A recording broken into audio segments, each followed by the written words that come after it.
చేయాలని అన్నారు. స్థానిక సంస్థల ఎన్నికలు, బీసీ రిజర్వేషన్లు, పార్టీ ఫిరాయించిన ఎమ్మెల్యేలకు స్పీకర్ నోటీసులు, యూరియా కొరత, పార్టీ బలోపేతంపై చర్చించే అవకాశం ఉన్నట్లు తెలుస్తా ఉంది.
జూబ్లీ హిల్స్ లోని సీఎం రేవంత్ రెడ్డి నివాసంలో పార్టీ కోర్ కమిటీ సభ్యులు సమావేశమయ్యారు. ఈ భేటీలో రాష్ట్ర కాంగ్రెస్ ఇన్ఛార్జి మీనాక్షి నటరాజన్, ఇంకా పార్టీ రాష్ట్ర అధ్యక్షులు బట్టి విక్రమార్క, రాష్ట్ర సీఎం డిప్యూటీ సీఎం బట్టి విక్రమార్క, అదేవిధంగా మంత్రులు ఉత్తమ్ కుమార్ రెడ్డి, శ్రీధరబాబు పాల్గొననున్నారు. ఇక గాంధీపల్లిలో జరిగే పీఎస్సీ అడ్వైజరీ కమిటీలో చర్చించాల్సిన అంశాలపై సమాలోచనలు చేయనున్నట్లు తెలుస్తోంది.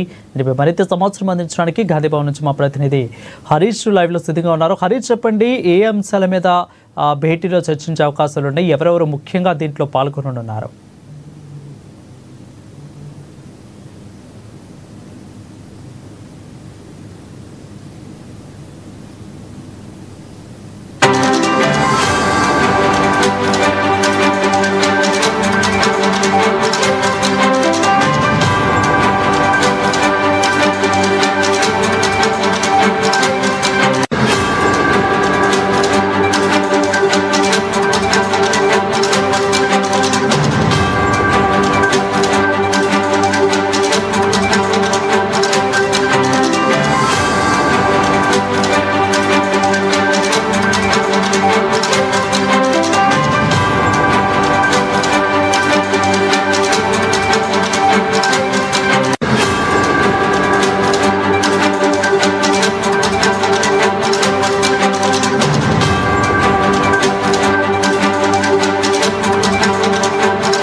ఇక జూబ్లీ హిల్స్ లోని సీఎం రేవంత్ రెడ్డి నివాసంలో పార్టీ కోర్ కమిటీ సభ్యులు సమావేశమయ్యారు. అయితే భేటీలో రాష్ట్ర కాంగ్రెస్ ఇన్ఛార్జి మీనాక్షి నటరాజన్, అదేవిధంగా పార్టీ కొంతమంది ముఖ్య నేతలు కూడా పాల్గొనే అవకాశాలు ఎక్కువగా కనిపిస్తోంది. దీనిపై మరింత సమాచారం అందించడానికి మా ప్రతినిధి హరీష్ లైవ్లో సిద్ధంగా ఉన్నారు. హరీష్, చెప్పండి, ఎవరెవరు దీంట్లో పాల్గొనే అవకాశాలు ఉన్నాయి? అదేవిధంగా ఏ అంశాల మీద ముఖ్యంగా చర్చించే అవకాశం ఉంది?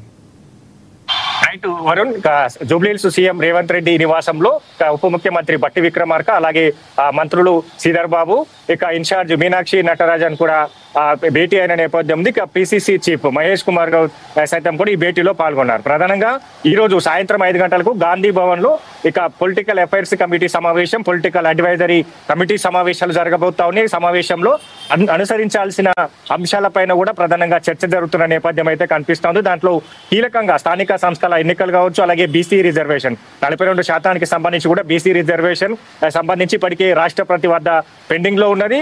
దానికి సంబంధించి కూడా పార్టీ పరంగా ఒకవేళ కేంద్ర ప్రభుత్వానికి సంబంధించి కూడా ఈ బీసీ రిజర్వేషన్ అంశానికి సంబంధించిన అమలు చేయకపోతే పార్టీ పరంగా టికెట్లు కేటాయించి స్థానిక సంస్థలకు వెళ్ళాలనే దాని అంశాలపైన కూడా చర్చ జరుగుతుంది. ఇక సాయంత్రం ఇవే అంశాలపైన కూడా ప్రధానంగా 2 సమావేశాలు జరగబోతున్నాయి. కీలకమైన సమావేశాలు అని చెప్పొచ్చు. ఎందుకంటే ఒకవైపు సుప్రీంకోర్టు ఆర్డర్స్ వచ్చాయి. ఏదైతే సెప్టెంబర్ 30వ తేదీకి సంబంధించి కూడా డెడ్ లైన్ విధించింది. స్థానిక సంస్థల ఎన్నికలకు సన్నిద్ధం కావాలి. 30వ తేదీ సెప్టెంబర్ వరకు సంబంధించి కూడా సన్నిద్ధం కావాలని కూడా ఆదేశాలు జారీ చేసిన నేపథ్యంలో ఇక దానికి సంబంధించి కూడా పలు ఈ రోజు సమావేశంలో కీలకంగా చర్చించే అవకాశాలు ఉన్నాయి. దాంతో పాటుగా 42% బీసీ రిజర్వేషన్ కి సంబంధించి దేశంలోనే తొలి తెలంగాణ ప్రభుత్వం రోల్ మోడల్ గా నిలిచింది. బీసీలకు సంబంధించి కూడా రాజకీయ ఉద్యోగ సంబంధించిన ఏదైతే రిజర్వేషన్ల అంశానికి సంబంధించి కూడా 42% రిజర్వేషన్ కల్పిస్తామని కూడా గత ఎన్నికల హామీ ఇచ్చింది. డిక్లరేషన్ లో భాగంగా కులగణన చేపట్టింది. దానికి సంబంధించి కూడా పూర్తి నివేదిక గవర్నర్ కి పంపింది. మరోవైపు గవర్నర్ వద్ద ఆర్డినెన్స్ ఉంది. అలాగే రాష్ట్రపతికి సంబంధించి కూడా ఆ బిల్ పంపడం జరిగింది. ఇక బీజేపీ కేంద్ర ప్రభుత్వానికి సంబంధించి కూడా ఈ బీసీ రిజర్వేషన్ బిల్లుకు సంబంధించి కూడా మోకాళ్ళు అడ్డు వేస్తా ఉన్నది. చాలా వరకు ఇప్పటివరకే సీఎం రేవంత్ రెడ్డి ఈ అంశం పైన కూడా కేంద్ర మంత్రులను కలవడం జరిగింది. దాంతో ప్రధానంగా మొన్న జరిగిన పార్లమెంట్ సమావేశంలో కూడా ఎంపీలంతా కూడా పట్టుబట్టారు. చర్చ జరగాలి పార్లమెంటు 42% బీసీ రిజర్వేషన్ కి సంబంధించి కూడా కేంద్ర ప్రభుత్వం అమలు చేయాలని కూడా వాళ్ళు నిరసన తెలిపిన నేపథ్యం ఉన్నది. ఇక దాంతో పాటుగా పార్టీ సంస్థాగత నిర్మాణం అలాగే నామినేటెడ్ పదవులకు సంబంధించి కావచ్చు. ఇప్పటికే ఏదైతే రాష్ట్రంలో పార్టీ అధికారంలోకి వచ్చి 2 సంవత్సరాలు కావస్తా ఉన్నది. దానికి సంబంధించి కూడా కొన్ని కార్పొరేషన్ చైర్మన్లను వేయటం జరిగింది, కమిటీల చైర్మన్లను వేయటం జరిగింది. మరికొన్ని ఖాళీలుగా కార్పొరేషన్ చైర్మన్లు కావచ్చు, నామినేటెడ్ పదవులు వాటితో పాటుగా బూత్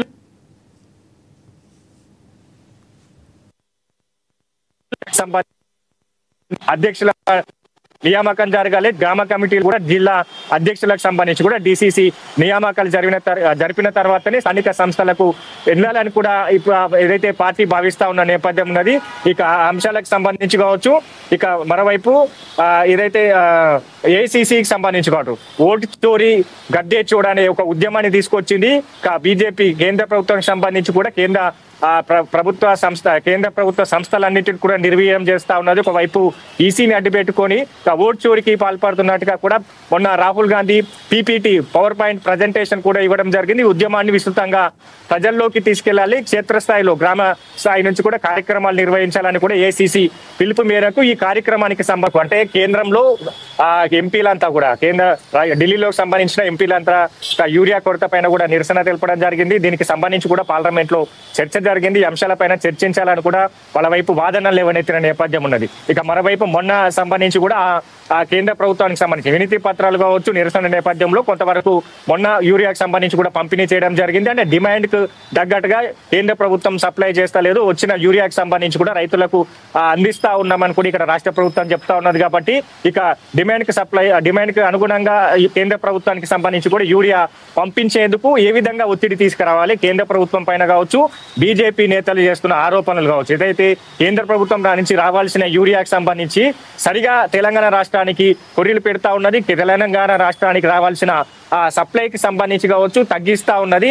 ఇక దానికి సంబంధించి కూడా బీజేపీ నేతలు కాంగ్రెస్ పార్టీని కావచ్చు, కాంగ్రెస్ ప్రభుత్వాన్ని విమర్శలు చేస్తా ఉన్నారు. కాబట్టి వీటన్నిటినీ ప్రజలకు వివరించాలి. కేంద్ర ప్రభుత్వం తెలంగాణకు ఏ విధంగా యూరియాను సప్లై చేస్తుంది, ఇక దానికి సంబంధించిన పూర్తి అంశాలపైన కూడా రాష్ట్ర ప్రజలకు వివరిస్తూ ఇక కార్యక్రమాలు నిర్వహించాలనే దాంతో పాటుగా కేంద్ర ప్రభుత్వం కావచ్చు, బీజేపీ పార్టీ కావచ్చు, ఇక్కడ ఉన్న కేంద్ర మంత్రుల పైన ఒత్తిడి తీసుకొచ్చేందుకు కార్యాచరణకు సంబంధించిన అంశాలన్నిటిని కూడా ఈ సమావేశంలో అందరి పైన చర్చించి ఫీడ్బ్యాక్ తీసుకున్న తర్వాత ఒక నిర్ణయానికి వచ్చే అవకాశం ఉంది. దాంతో పాటుగా క్రమశిక్షణకు సంబంధించి కావచ్చు, ఒకవైపు వరంగల్ కి సంబంధించి కొండా మురళికి సంబంధించి అలాగే వరంగల్ ఉమ్మడి ఎమ్మెల్యేలకు సంబంధించి కూడా గొడవ జరుగుతూ ఉన్నది. దాంతో పాటుగా పలు నియోజకవర్గాలకు సంబంధించి కూడా ఏదైతే విభేదాలు ఉన్నాయి వాటికి సంబంధించి కూడా ఏ విధమైన క్రమశిక్షణాపరమైన చర్యలు తీసుకుంటున్నారో ఆ అంశాలన్నిటిపైన కూడా చర్చించే అవకాశాలు అయితే కనిపిస్తున్నాయి. దాంతో పాటుగా కాళేశ్వరం సంబంధించి కూడా కాళేశ్వరం సంబంధించిన నివేదిక వచ్చింది, కమిషన్ రిపోర్ట్ ఇచ్చింది. ఆ కమిషన్ రిపోర్ట్ కి సంబంధించి ఏదైతే అసెంబ్లీలో చర్చించిన తర్వాత ఏ విధంగా దానిపైన చర్యలు తీసుకోవాలి అంటే వీటన్ని అంశాలపైన స్థానిక సంస్థల ఎన్నికలు అలాగే పార్టీకి సంబంధించి సంస్థాగత నిర్మాణం, గ్రామ స్థాయి నుంచి కూడా డిసిసిల కమిటీల నియామకం కావచ్చు, కార్పొరేషన్ చైర్మన్ల నియామకం కావచ్చు, 42% మెయిన్ గా 42% ఈసీ రిజర్వేషన్ కి సంబంధించి కూడా కేంద్ర ప్రభుత్వం అమలు చేయకపోతే తెలంగాణలో ఇచ్చిన మాట ప్రకారం పార్టీకి సంబంధించి కూడా 42% పార్టీకి నుంచి టికెట్లు కేటాయించి స్థానిక సంస్థలకు ఎన్నికలు వెళ్లాలనే ఆలోచనలో ఉన్నది. కాబట్టి ఈ 2 కమిటీల సమావేశంలో సభ్యుల అందరి ఫీడ్బ్యాక్ తీసుకున్న తర్వాత ఈ అన్ని అంశాలపైన కూడా చర్చ జరగబోతున్నది. దాని తర్వాత 25వ తేదీకి సంబంధించి కూడా కేబినెట్ భేటీ ఉండబోతుంది. ఇక్కడ చర్చించిన అంశాలు కావచ్చు పూర్తిగా తీసుకున్న నిర్ణయాలన్నింటిని కూడా కేబినెట్ ఆమోదించే అవకాశాలు అయితే ఉన్నాయి. రైట్ హరీష్, అయితే ముఖ్యంగా తెలంగాణ రాష్ట్రంలో ట్రెండింగ్ చూసుకుంటుంటే పార్టీ ఫిరాయించిన ఎమ్మెల్యేలు, సో వీళ్ళకి స్పీకర్ నోటీసులు ఇచ్చే ఛాన్స్ ఉన్నట్లు తెలుస్తోంది. సో ఇది ఎలా ఉండబోతుంది అంటే వాళ్ళ పార్టీ మారింది కూడా కాంగ్రెస్ పార్టీలోకి, ప్రస్తుతం అధికారం ఉన్న పార్టీలోకి. సో అధికారంలో ఉన్న స్పీకర్ ఇప్పుడు వీళ్ళకి నోటీసులు ఇస్తున్నారు. సో ఎలా ఉండబోతుంది, ఎటు నుంచి ఎటు మలుపు తిరిగే అవకాశం ఉంది ఈ యొక్క అంశం? రైట్, ఈ రోజు సంబంధించి కూడా పార్టీ ఫిరాయించిన ఎమ్మెల్యేలకు సంబంధించి కూడా అసెంబ్లీ స్పీకర్ కార్యాలయం నుంచి కూడా నోటీసులు ఇష్యూ అయినట్టుగా కూడా వార్తలు వస్తున్న నేపథ్యం ఉంది. ఇప్పటికే దీనిపైన కూడా ఆ ఎమ్మెల్యేలకు సంబంధించి కూడా స్పందించలేదు. ఏదైతే నోటీసులు వస్తే ఖచ్చితంగా మేము వివరిస్తాం, సంబంధించి కూడా వివరణ చెప్తామని కూడా వాళ్ళు చెప్తున్న నేపథ్యం అయితే కనిపిస్తా ఉన్నది. కాబట్టి దాంట్లో 10 మంది ఎమ్మెల్యేలు 2023 ఎన్నిక తర్వాత కాంగ్రెస్ పార్టీ అధికారంలోకి వచ్చిన తర్వాత 10 మంది ఎమ్మెల్యేలు బీఆర్ఎస్ నుంచి పార్టీలో చేరారు. వాళ్ళకి సంబంధించిన సుప్రీంకోర్టు కావచ్చు, ఇక్కడ హైకోర్టుకు సంబంధించి కూడా working president, BRS working president KTR, అలాగే బీఆర్ఎస్ నేత ఎమ్మెల్యే పాడి కౌశిక్ రెడ్డి ఏదైతే పార్టీ ఫిరాయింపుల చట్టానికి ఉల్లంఘనగా ఈ 10 మంది పాల్పడ్డారు. వాళ్ళకి సంబంధించి కూడా అనర్హత వేటు వేయాలి ఈ 10 మంది పైన కూడా అనేది కూడా ఇక్కడ హైకోర్టులో పిటిషన్ వేయడం జరిగింది. దాని తర్వాత సుప్రీంకోర్టులో పిటిషన్ వేయడం జరిగింది. సుప్రీంకోర్టుకు సంబంధించి కూడా స్పీకర్ కి సంబంధించి కూడా త్వరగతిన 3 నెలలలో దీనిపైన స్పందన తీసుకోవాలి, దీనికి సంబంధించి కూడా చర్యలు తీసుకోవాలి అని కూడా సూచించిన నేపథ్యం అయితే ఉన్నది. కాబట్టి అందుకు అనుగుణంగా ఏదైతే అడ్వకేట్ జనరల్ కావచ్చు, న్యాయవాదుల నిపుణులు తీసుకున్నాడు స్పీకర్. దాని తర్వాత నోటీసులకు సంబంధించి ఈరోజు 10 మంది ఎమ్మెల్యేలకు నోటీసులు పంపించడం జరిగింది. కాబట్టి దాంట్లో ప్రధానంగా పిట్ పిటిషన్ కి సంబంధించిన హైదరాబాద్ ఎమ్మెల్యే దానం నాగేందర్ కి సంబంధించి ఆయన బీఆర్ఎస్ బీఫామ్ మీద గెలిచారు. తర్వాత కాంగ్రెస్ బీఫామ్ పైన ఈ పార్లమెంట్ ఎన్నికల్లో పోటీ చేశారనేది కూడా ప్రధానంగా అక్కడ రిట్ పిటిషన్ వేయడం జరిగింది. ఇక వీళ్ళందరికీ 10 మంది ఎమ్మెల్యేలకు నోటీసులు పంపించడం జరిగింది. కాబట్టి దానిపైన వాళ్ళు ఏ విధమైన వివరణ ఇస్తారో ఆ వివరణకు అనుగుణంగా కూడా స్పీకర్ ఆ నివేదికను సిద్ధం చేసి సుప్రీంకోర్టుకు సంబంధించి అందించే అవకాశాలు అయితే కనిపిస్తున్నాయి. కాబట్టి ఇక పార్టీ ఉల్లంఘన చట్టానికి సంబంధించి ఏ విధంగా సంబంధించిన నిబంధనలు ఉంటాయో వాటి అనుగుణంగానే దీనిపైన చర్యలు తీసుకునే అవకాశాలు అయితే కనిపిస్తున్నాయి. Right, thank you Harish for the updates.